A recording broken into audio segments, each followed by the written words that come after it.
দর্শক দেখতে পাচ্ছেন আমাদের গ্রামের রাস্তার ধারে সারি সারি কলা গাছ। এই কলা গাছ দেখতে অনেক সুন্দর। এই কলা গাছ শুধুমাত্র গ্রামেই পাওয়া যায়, শহরে তেমন পাওয়া যায় না।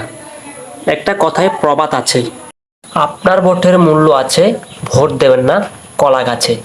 এই প্রবাদটি শোনা যেত যখন ভোট আসতো, নির্বাচন আসতো। এমন এক সময় এসেছে বর্তমানে এই কলা গাছের দাম অনেক বেড়ে গেছে।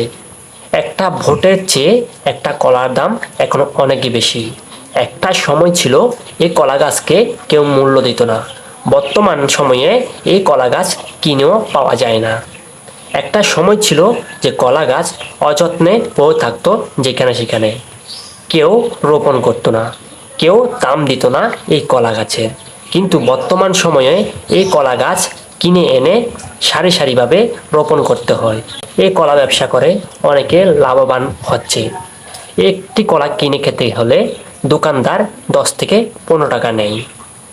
এমন এক সময় গেছে যে কলা কেউ খেত না, কিন্তু বর্তমান সময়ে দোকানদাররা এই কলা ভালো মানের হলে 15 থেকে 20 টাকা দামে বিক্রি করে।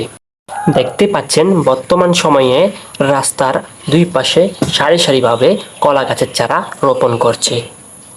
যেখানে খালি জায়গা দেখছে সেখানে কলা গাছ রোপণ করছে, কারণ বর্তমানে কলার দাম অনেক বেশি। কলা গাছ একবার রোপণ করলে বারবার রোপণ করা লাগে না।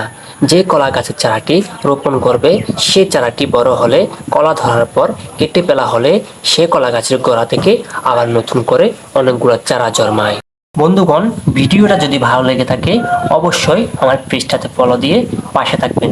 যারা ইউটিউবে দেখছেন অবশ্যই আমার চ্যানেলে সাবস্ক্রাইব করে পাশে থাকবেন।